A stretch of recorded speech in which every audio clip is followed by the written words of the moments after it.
You're listening to The Ripple Affect with your hosts, Cheech and Nibby, a podcast that explores how individual change has the capacity to affect the whole. From neuroscience to donuts, we're two sisters with a deep curiosity for ancient wisdom and modern knowledge, and we're obsessed with learning alongside you because we don't know. Let's dive in. Hey fam, welcome back to the Ripple Effect podcast. It's Cheech here. And I'm Nibby. Today we're bringing you another kitchen table talk. Just us catching up on life, change, and all the messy in-between moments. We both have a lot of transition happening right now. Cheech figuring out the ever-evolving world of new motherhood, and me navigating life after graduation and all the big decisions that come with that. So in this episode, we're diving into transitions, stress, the stories we tell ourselves about what we should be doing, and how we can shift our perspective when we feel stuck. We also get into mental health challenges and how to offer effective support and why serious life moments don't always have to be so serious. I feel like this conversation is pretty raw and real and hopefully relatable. Agreed. So grab your warm bevy, get cozy, and we're going to dive in. Yeah, buddy. Cheech. We did it. We did it. We have so much catching up to do. We do. Let's talk about change. Let's do it. We have a lot of catching up to do. You've been up in Humboldt. I was up there for a little while during the holidays. I got my psychology degree. Yeah, you got the piece of paper that says so. I do. That was a moment. Congratulations. Thank you. Yeah. Chiara influenced me not to put it on the fridge like I wanted to. You did say something cool about it, though. You said you're proud of what? I'm not so much proud that I got the degree. I'm proud of how I got the degree. Yeah, me too. Do you want to elaborate?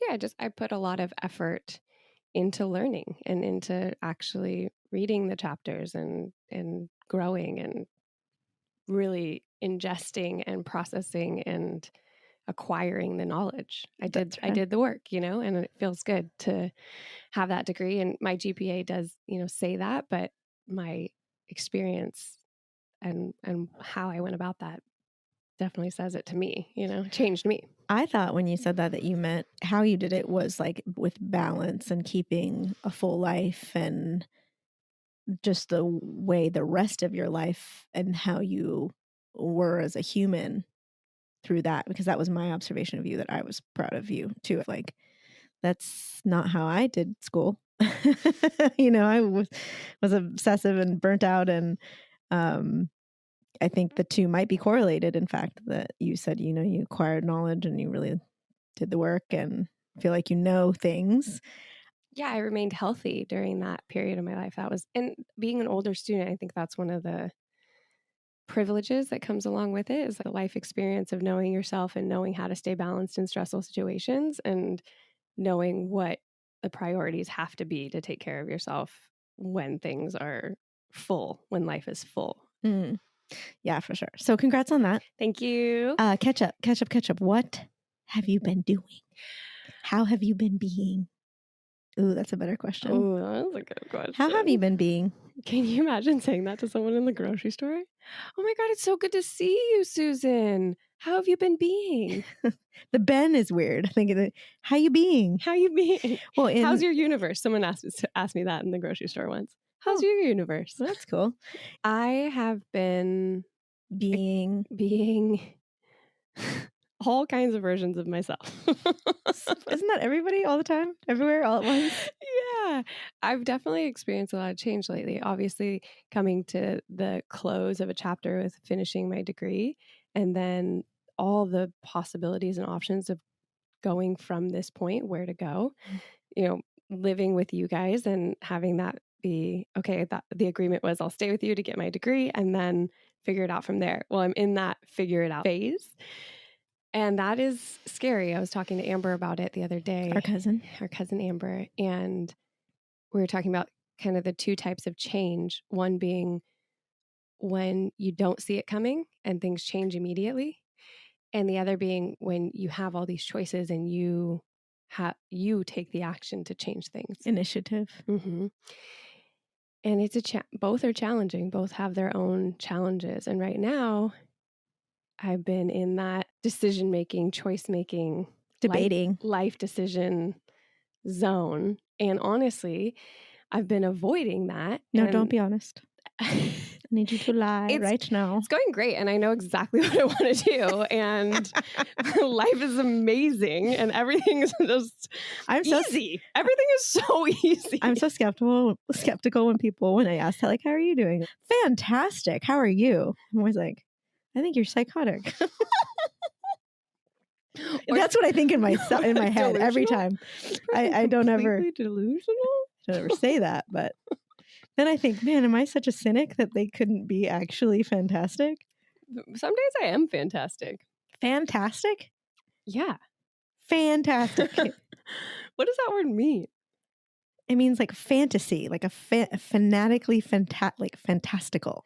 I was thinking about something that I like about myself the other day. Okay, ADD. And I like that I'm irrational. It's the part that drives me nuts about you. I like that about me. I like that you like that about you. I'm just kidding. Okay, gone back on topic. What were we saying? To be honest. Thank you. I have been coping by putting my head down and working, and I could feel that was a reaction to fear of having to make these decisions. And it was really interesting, actually. I was, what is that saying? Can't see the forest for the trees? Nope. I think that is it. It's can't see the forest through the trees. I don't know. We've had this argument. Weigh in, listeners, because I'm right. Okay. The sentiment is that pulled back perspective is hard to have when you're in it. And I've been in it just dealing with property management and life responsibilities. And I put everything into that and just went into the trees and just abandoned the perspective of the forest because it was too much for me to try and make those decisions and try and really get clear. And what I realized when I was doing that, I could feel it. I could feel the anxiety coming on. I could feel that the anxiety and the discomfort in my system, the way I was dealing with that was to put my head down and clean the grout and make the phone calls to get the things fixed and to clean and to... Would you call that being busy? Mm-hmm, absolutely. Just busying myself. And I realized that way of coping for me is not just in these situations, but it's in a lot of fearful, stressful situations. What I'll do is I'll busy myself in order to gain control of my environment. Because I think it goes back to some wounds when I was a child and not having control over my environment, and that being associated with fear and safety and security. And so it was a really cool realization for me to be like, oh, this is what I'm doing. This is how I have coped in the past. How I'm being. This is how I'm being, is anxious and then combating the anxiety with busying in order to avoid feeling the discomfort of things being out of my control. And that was hard and sad to do that trace line back to childhood and really connect with that inner part of me that was little and didn't have control over the situations and felt that much fear. But then the adult version of me making that connection was so helpful to be able to have the knowledge, have the self-compassion, and be able to give myself grace of like, oh, that's what I'm doing. I was going to ask, why is it helpful? And is that it? It's just that you were able to, if you gave yourself compassion, what were you doing before? I was just unaware. And what were you feeling before? You weren't giving yourself compassion? Stress? Just stress and so much tension in my body and my spirit and my mind. Like tension where I would hurt, my body would hurt. And I would associate it to like, oh, I'm just working really hard. Like I just did too much. I mopped the floors too hard today. But the real root of that tension is that stress of not having control and trying to gain it through physical activity. not just physical activity, but also I hear you saying busy does have to do with your mind and your body. And it kind of, in my experience, negates your spirit. Kind of when you busy yourself, you don't make room for spirit. Yeah. And I was reading this thing about extroversion and introversion and how extroverts, their neocortical activity is oftentimes understimulated. So that's why they seek adventure, they seek interaction, they seek external things in order to get that stimulation up so they can get to the peak point of operating. Like they operate better when there's more stimulus coming in. Whereas introverts, neocortical activity is actually overactive. And so they seek situations that are calming to it to get their neocortical activity back down to a place that is their highest functioning. And I thought about that for myself, where I think I might be an amnivert. I think I might go both ways, like ambidextrous, but in that world of introvert, extrovert. Mm-hmm. And sometimes I don't know if it's from the conditioning of stress level, like the thermostat of stress level that I've set my body at, or if it's literally how much activity I need to be stimulated enough, but I'll like over caffeinate or I'll socialize or need like large groups of people to be in.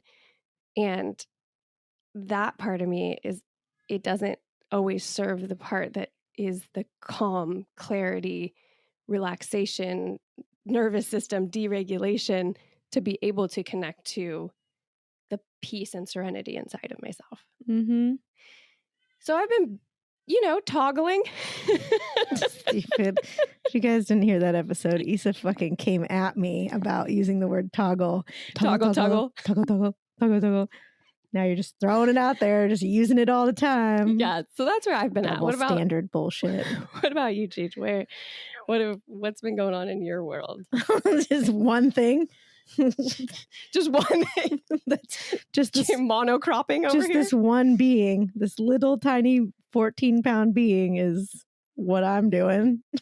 What you're being. How I'm being. How I'm being as a mama. Yeah. Talk about change. Fuck yeah. Man, it's whoa, happily voluntary. I'm glad, because this change is so all-encompassing and just blasts anything out of the water that is normal, like a norm, meaning just a regularity of something in the past. It's nothing is normal. Nothing is the new normal. Is just everyday adaptation. Yeah, and I've called it chaos, only not in like a stress way, just in a kind of definition of chaos being like you don't know what's coming next and you don't have a grip on what was before, and it all has its own independent element of just not formative. So I don't have a forming agent in it. I can't put hands in clay only to a certain point, and then it just melts and I gotta reform it. How does that feel on your system? Hard. Yeah, hard. Because I'm starting to come to terms with an old version of myself that I've worked on for a long time, but is definitely type A and controlling and fearful and perfectionist. And that really, really rears its head. Partly because I'm so tired. Sure. Yeah. And there's a distinction I just read for parents, like sleep deprivation versus being tired. Tired is you're going to be tired. But then there's sleep deprivation, which is really not conducive to any kind of form of health for anyone in any situation. So I've been really working on that specific thing to the best of my ability, dealing with another human being. It's full on partnership now. Mm-hmm. Just everything is partnership. It is, no longer singular, which is obvious from the outside. I was telling someone the other day the concept of parenting or being a mom, being a parent before giving birth was like a concept. It was an idea. And, you can gain so much from ideas and reading books. But then the experience inside of it is it's a full experience reality, like it's a whole new universe. So, and one of those pieces of that reality is that I'm not alone. And I don't mean physically alone, like alone time. More what I mean is partnership. I'm no longer solo in anything that I am doing, especially in the day to day, because he's such a baby. Mm-hmm. So it's like, you and me, babe, we're partnering together every time we're trying to learn to do things, because he's learning something new and I'm learning something new. And his body is going through the craziest growth that he will go through in his entire life in this specific time, from like 0 to 6 months and then 6 months to a year. But it's that type of expanded growth that I will say for sure I'm meeting his growth in my own self. I have to, but it's a whole different kind of growth, obviously. You know, he's experiencing a world and I'm internally have to experience all this new change and adaptability. And I'm not sure that I'm that great at adaptability. I'm going to be honest. At times I'm really not doing so great with it, and it's hard to feel that vulnerable in the partnership, meaning like, how are you doing, buddy? Well, you're healthy and you're doing okay and you're alive and you're doing great. But your partner, me, mama, is struggling. And I can't help but feel like that's going to reflect on him. You know, like if I struggle, it's going to be harder on him because I'm the one providing the environment, the partnership, the caretaking for him. The honesty and the vulnerability of that are just, I commend you for, just in general, to share that, and then also to share that with him, because I think it's more harmful to deny those things and try to pretend that you're good, as opposed to showing up and sharing, I'm struggling, little buddy. Like, Yeah, there's definitely like two parts of that I think about a lot. Like one of the psychology of it, the facial expressions. right. They're learning so much from just, and not to make this like a parenting podcast, but just that they're learning a lot from your facial expressions. Let's just put it that way. You know, like if you go scroll on a screen, you tend to go neutral. And they've done studies where kids get really weirded out. They'll try to get your attention because you're scrolling, your face is just neutral. And they're like, something's wrong, which is like very informative about these screens or specifically scrolling. And a depressed face, you know, a sad face and a neutral face isn't helpful to his development, the physicality of it. But then what you're saying is very true. Early on, a lot of times I was struggling with my own emotions, right? Kind of denying what I was feeling. And he'd be really fussy and it would be peak stimulus for me. And I'd be trying to be the better, you know, oh, it's okay, like to soothing him. But inevitably I would break down and need to soothe myself. And one of the ways I soothe myself is to be honest, say out loud, this is what I'm feeling. And he's the only one I would talk, be there to talk to about it in that particular instance, for example. I'm not like completely alone. But in that instance, what I saw a couple different times was I would be like, yeah, buddy, I know it's hard. I'm having a hard time. And when I would say that for me and cry or open and emote, all of a sudden I could feel the connection to him much better. And I watched him calm down. It was like an energetic relation of, oh, you're being now present with where you're at, and now you can be present with me. And it's hard though, because it feels so vulnerable to be not okay with an infant. You know what I mean? Like the parent role is so strong. The identity of I got to be the one who's got it together and is okay. And enjoying this is the next layer that I discovered recently that was like, whoa, okay. I'm just surviving, but there's a reality where people enjoy this. Well, I want that. And that was a while ago. So more recently now, since I've been working on it, I'm starting to feel that enjoyment where I feel his little hands and I feel the growth or whatever it is. And I'm like, oh, this is nice. Sleep has a lot to do with that. That's lack of sleep deprivation. Yeah, the attempt of getting more hours and just the regimen of self-care. Like it's so impossible, it feels like, to heighten your own self-care while simultaneously being demanded of to care for another being. Caretaking is one of the most stressful things anyone will ever do. And that includes like caretaking elders and your parents or grandparents when they're passing, or infants, or whatever that role is. The role of caretaking is a significant stressor on anybody who does it. That is a known fact. Well, and dependency is something that brings up a lot of different feelings. I don't know for others, but for me, it does. It makes me be very serious as a coping skill. Like when I was really tired, or rather sleep deprived, I want to make that distinction. When I was sleep deprived and having to take care of him, there was this, what did I just say? Seriousness. Thank you. Fucking brain fog. That's the other thing I've been up to. Just straight up, ding, just hit a dead elevator. Cell. Oh, hit a dead cell there. Yeah. Okay. Yeah. Turning left. Seriousness would be what I would kick into, and not seriousness with him, for instance, but just seriousness toward myself. And that shit right there, I think is, I almost said the devil's work. That's weird.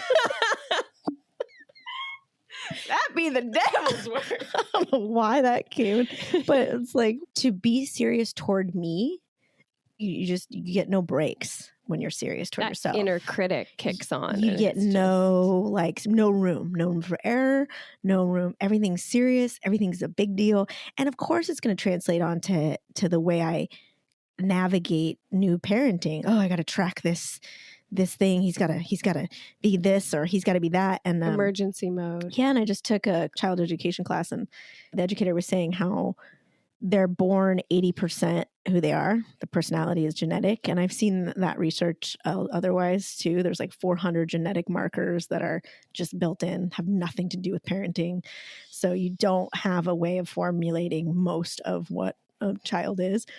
And she was saying that they have temperaments.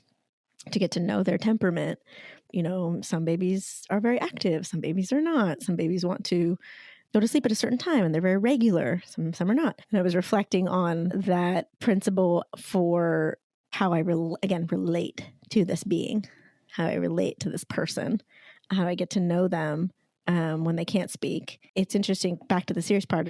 If I just release and let go and watch, I'm like, oh, who are you? Curiosity. Yeah. What are you and who are you? And curiosity opens up less seriousness. More creativity. Yeah. Because your seriousness doesn't really have space for a baby. Like why so serious?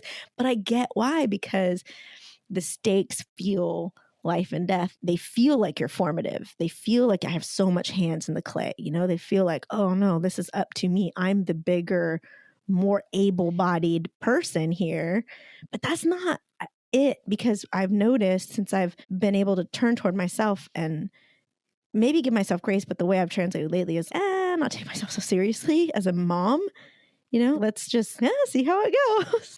And this is only like a couple Leave a little weeks. Space for whatever. For whatever. The non-regimentedness of it is allowing me to be like, yeah, just come on the boob and let's lay here. Yeah, let's go for a walk. You're clearly not tired. And for myself too, be like, what do I need? Well, I need to talk to friends for 15 minutes because that's kind of what I feel like doing. Sounds like you've been practicing adaptability pretty well. Like that is adapting. It's 1 week. I've been doing it for 1 week. Practice, dude.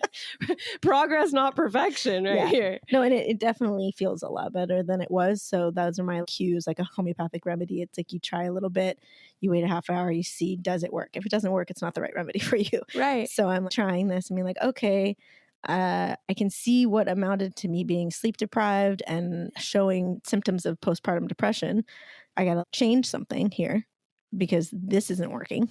Go off the data. That's what I always do in my coaching. Let's go off the data. Let's look at what you've tried. Let's look at what's working, what's not working, and go off the data. But it's hard when I don't know what's normal, quote unquote. Like, I don't know if this is just parenting. And that's where I think the PPD, the postpartum depression symptoms kind of snuck up on me. Was I just thought people have told me, oh, it's hard and you'll be tired.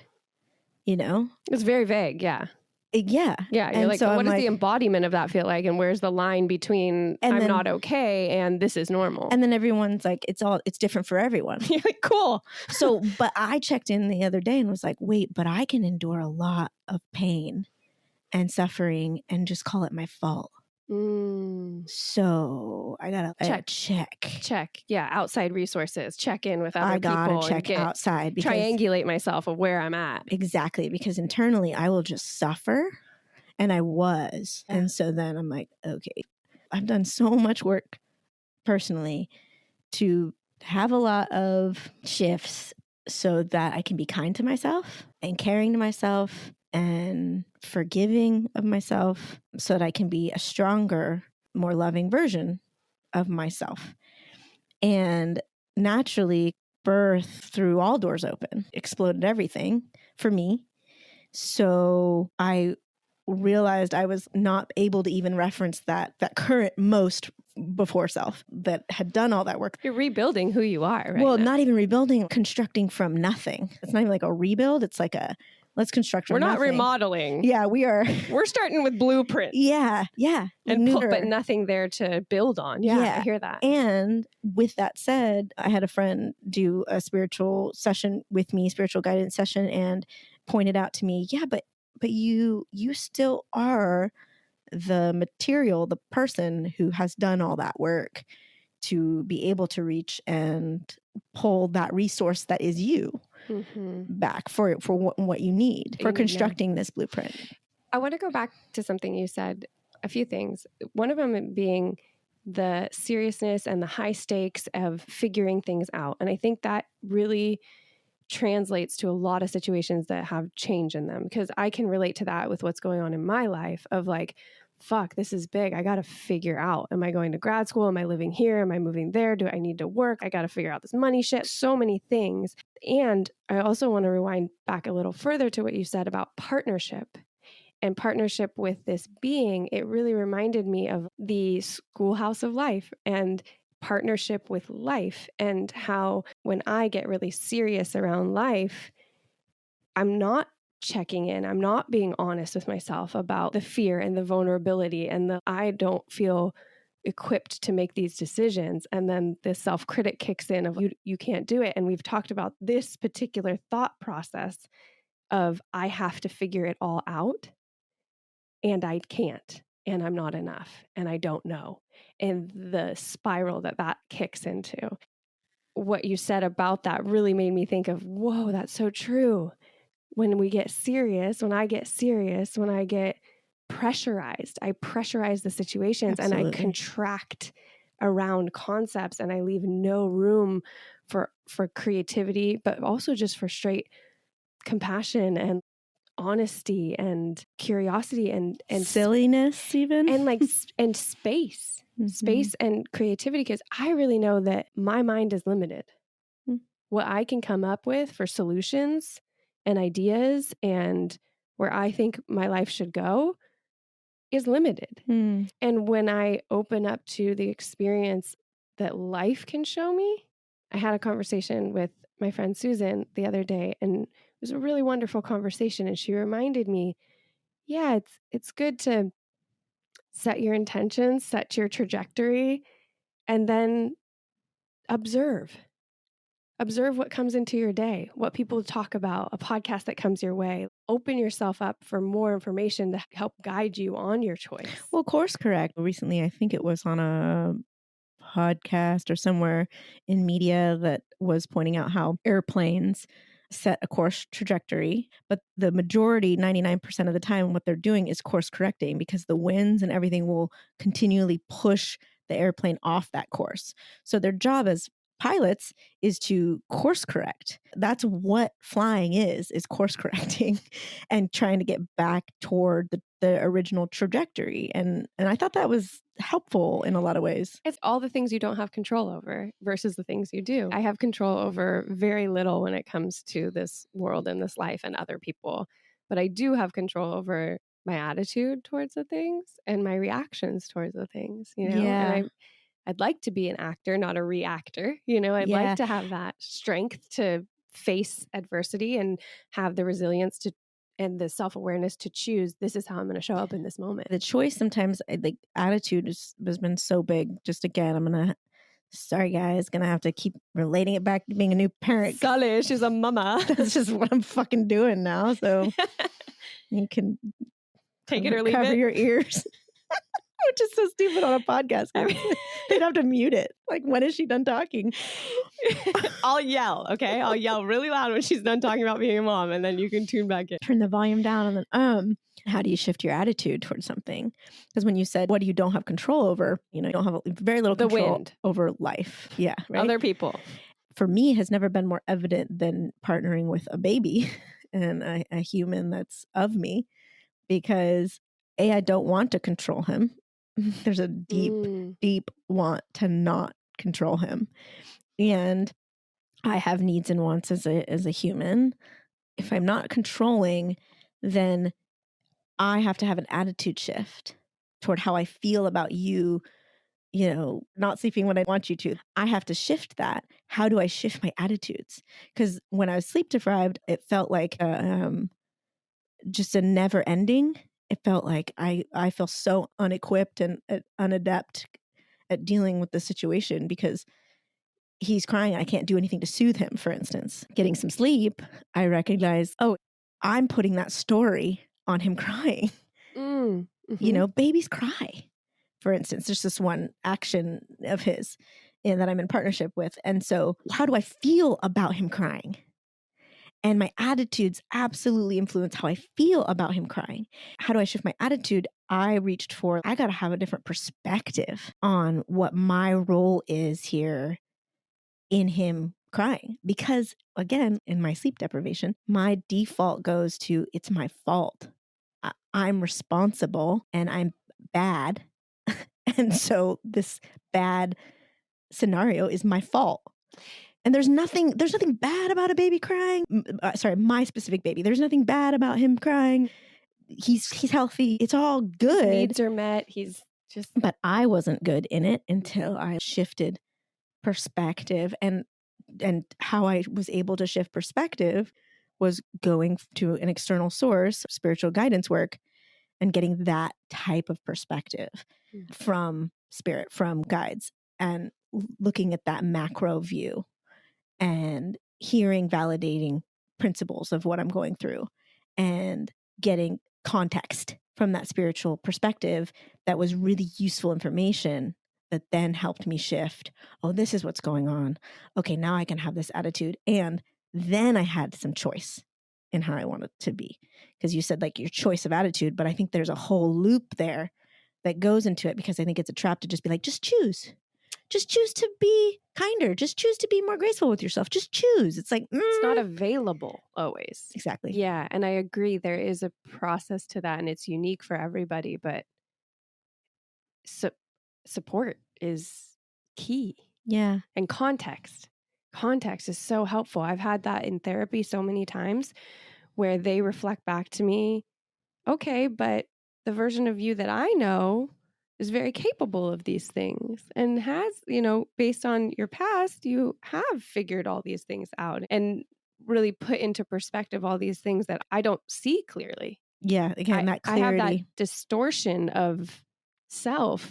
Just like you said, the thought process and the story that I have is not truth always. Distorted. Yeah. I like that word. That's a very accurate word when you deal with, I think, trauma-based stories, trauma-based conclusions. But maybe it's just the mind. I don't even know if it relates back to trauma always. I think that's true. I think the mind is creative and it wants to have something concrete to hold on to, so it has safety and security so that it can course correct and keep you alive. And sometimes I think the stories that it comes up with in order to do that, sure, your conditioning play into it, but sometimes I think it just does it on default just to do it. Well, it's like a language model, like these ChatGPT, like large language models. We pull from what we have experience in. And like you said, you're limited. I think that was so honest and truthful to all of us, I want to say, because you don't have infinite intelligence. None of us do. Like we don't have that access all the time. And so what we're basing these stories with, exactly what you said, the mind is pulling narrative to feel like it can feel secure in something known and conclude on something. And even someone who's super open, the mind's just doing this. Mm-hmm. And then someone who maybe meditates can be like, oh, that's let's look for another alternative. Like your friend Susan, let's be open about more information. And the worst of it is black and white. No, it's this way, you know? The rigidity. Yeah. So damn, dead cell. This sucks. Still dead. I see it on her face. Can you help me? She was trying, and then she thought, okay, I'm just going to get it back in it. Nope. No. Still not there. I lost it. That's terrible podcasting. Amateur hour. Seriously, though. There's the advertising space right here in Chiara's blank fog mind. So Chiara was trying to collect her thoughts. This message is brought to you by us, Chiara and Isa. We produce, pay for, and do everything for this podcast. So if you want to support us, if you'd like to support us, please subscribe to our Patreon. And maybe Chiara can get some that help we don't have up yet. Okay. If you'd like to support us, just reach out. Okay, so then support Chiara. Getting her brain cells back online. Getting some sleep. I think the point I was trying to make is just that if we can stay aware of that fact that we don't have it all and be inside the vulnerability of it. Oh no, I'm not supposed to know it all.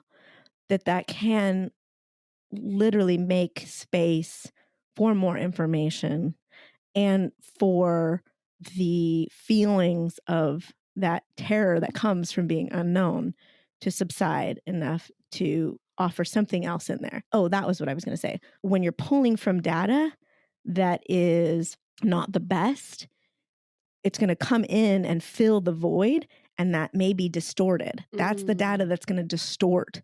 If you have trauma and that's what you're going to pull from, or you think a certain way about yourself and it's not the best version, and that's what you bring in, well, that distorts the accurate version. And I heard this once. It was so funny and it felt so accurate that when you are raised in dysfunction, it's like your dysfunctional patterns and tendencies are in the parking lot doing sit-ups, just waiting to jump in the game.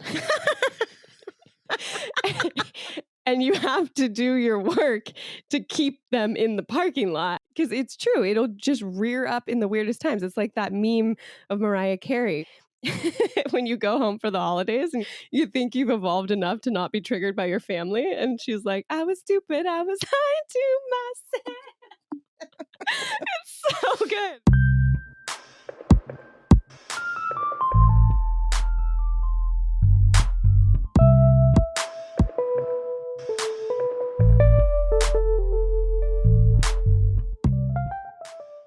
The other thing we were talking about recently that I wanted to ask you about, you started talking and I stopped you and I said, no, this is for the podcast. Oh God, so serious?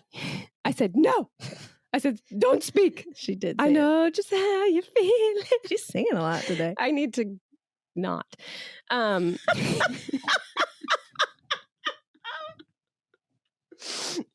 going to embarrass myself out in the world. Too late. Yeah. No, actually, I'm not embarrassed. You mentioned an author, and I said, I don't know who that is. And you said, really? Alan Watts? Yes. I can't remember why, but I just want to know who that is and what he does and why you were... I said he is an American existentialist philosopher. I don't even know if that's true. We have to look that up on Wikipedia. Do you know what those words mean? Yeah. I'm just joking. Alan Watts is someone who I have been sprinkled upon, meaning like he comes in every once in a while and like, what? Oh, that's cool. But what? he's just a deep thinker and real well of knowledge of all kinds of different world religions and philosophies and thoughts. And I'll have to look him up a little more. Do you remember why that popped into your mind? It was a resource that I was using on my walks to try to reset, because when I was sleep deprived, everything just went out the window and I like couldn't reach for resources. I was going to say this earlier too, when you said support. I've dealt with depression and like the depressive mind. And one of the hardest cycles is that you know you need support, but you don't have the capability or the perceived capability or the energy to actually have actions around going and getting support. And so you get in a loop that's trapping. Mm-hmm. And it's really unfortunate. It's I think my experience, I can only speak for myself, but that's one of the hardest parts of depression is wanting to get better and not having the energy to make the steps, the behaviors, the actions to actually get the support to feel better. And I want you to keep going on that, but I want to point out too that it's so challenging to be a supportive role as well, because it's the autonomy of what is that person's responsibility for taking care of themselves and respecting their process, and what is helpful support look like. So I would be curious to you, in your experience, what does helpful support look like? Because for me as a sister, I can see you're struggling. I don't know how to help.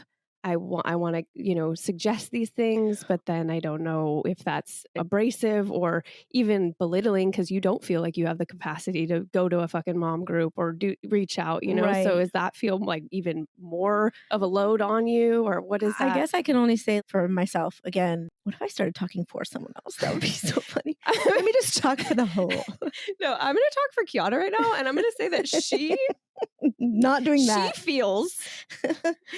You all need to feel. No. So my experience of that is, I can only give an example. I spoke with a friend and I was expressing how I was sleep deprived, and she was like, yeah, it sounds like you probably could benefit from getting help for like an au pair or something. And I was like, oh, I've been thinking about that too. And she said, so do you need me to go research some of those for you and pull up some of the numbers? And do you need to actually call them and get pricing, or what could be helpful? And I realized in that moment what she was doing was she was taking out some of the decision or the work it takes to make a decision. So, but that's challenging, because then you're making a decision for somebody. No. Oh, she wouldn't be making a decision, but like the research it takes to go find, or in this country, when you want to get a therapist, right? Yeah. Jesus. Issa just Christ. Issa's face says it all. Jesus Christ. Just her head. I am a capable human, and it took me so long to work the system to try and get a therapist that was affordable, that I wasn't paying massive amounts of money for. Right. And a one that fits. So of course she can't find the one that fits. I have to be that decision maker for the au pair or a therapist alike. And it's that offering of the action that makes it a little bit easier. Getting the number in front of you. You're still going to have to call that number. I'm going to have to do that, for instance. But putting together that kind of personal assistant work is exactly what, again, for me. Now, another person is depressed. That might not be what is helpful for them. That definitely might not be, because we're all individuals, and it all is different. I think you're onto something, though, that offering of help, because I remember when interacting with my ex who suffered from depression, I remember offering, do you want me to call them for you? Do you want me to make that appointment for you? And I remember him being like, yeah, that would be amazing. The look of relief on his face. And it was so minor for me, so minor. Because all I can say is that in my experience of depression, it just feels like, and postpartum depression's a little, other things are happening in postpartum depression for women and for men, for mothers and fathers. It's like hormonal and other stuff, but regular depression. But depression, it feels like there's resistance to things. Everyone else is walking around in air, and I'm walking around in water, or some kind of, depending on the depression, mud, some kind of material that feels thicker than the non-depressed version. That resistance is harder to move through, just like water is a little more difficult to move through than air. It just makes things slower. It makes things more difficult. I think that is helpful. Thank you for describing it that way. And thank you for offering that information on what was helpful to you, because that helps me understand a little better how I can better support people who are in that experience, or at least attempt to. Well, and the question, what can I do to help you, sometimes feels so paralyzing. I'm a very sensitive person, meaning not, oh, you can hurt my feelings. The feelings I feel are highly, almost oversensitized. Yeah, HSP. Yeah. Say what that means. Highly sensitive person. Yeah. And it sounds so obvious, but like that is like it's not a diagnosis. What is it? It's like a characteristic, I would say. Yeah. Knowing that about myself, I realize I get to give myself a lot of time to answer, because I will get kind of shell shocked if someone's like, okay, well, what do you need? My ADD brain too will be like, not ADD brain, I kind of say that. I have no idea if I have ADD, but the way that my brain goes through a million different things, like, God, I need this, I need that, I need this, I need that. And then I just shut down.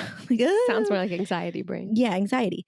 So there's that combination of things, I guess, grace, that, okay, let me take a pause and come back to you about it, or find other ways to get all the sensitivities, all the things that I feel, because there's a lot of it and it's intense, to be organized in a way to where I can articulate it. And that takes time sometimes. And that's hard because I do want the help.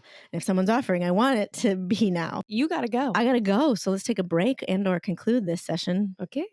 But do you want to give them the announcement of what you're going to be? Oh, yes.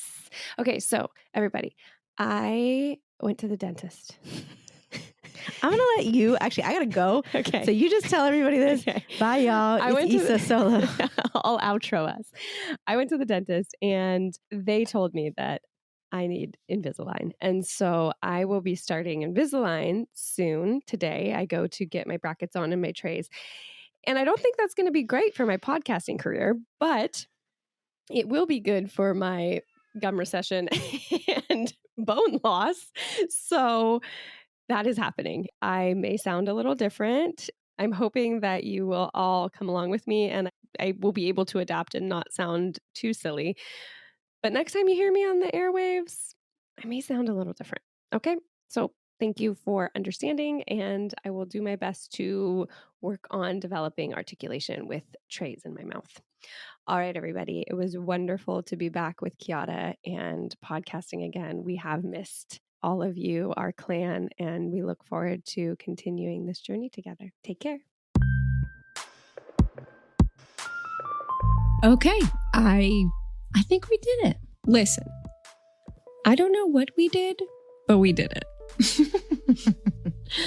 Look, unattainable ideals are overrated. We're way more connected and deserving than society's false sense of separation dictates us to be. You're not just one person. You're enough. Your effort is enough, and change is possible. Question the standard that says otherwise, because what if almost is good enough? Just by tuning in, you're a part of our clan. Not in a culty way, though. We don't know how far this ripple can go, but we're going to keep showing up. And we'll never get to perfection, but we're all going to be okay if we let the process be the solution and we see the value in the attempt. Thanks for listening to another episode of The Ripple Affect. We're looking forward to exploring a different facet of change with you next Tuesday. DM us directly at Ripple Effect Pod on Instagram and let us know what you liked about our show or any of your own ideas. We're really excited to hear from you. We value your feedback because it helps us make the pod better, and it's our way of including you in our process. Okay, so ratings aren't the point of why we do this. We really want to make a change in the world. But in the Matrix, there are algorithms. So yeah, every single review we get helps the ripple go farther. To help us out, please take 2 seconds, find the ratings and review section on whatever platform you're listening from, click 5 stars, wink, wink, and leave a review. We sincerely appreciate it. If you want to become officially initiated into our clan, again, not in a culty way, hit the subscribe button wherever you get your podcast. And as always, we're in it with you. Keep questioning. Stay curious. You got this, clan. A special thank you, love, and credit to the magnificent Mia Casasanta for this beautiful music you're listening to right now.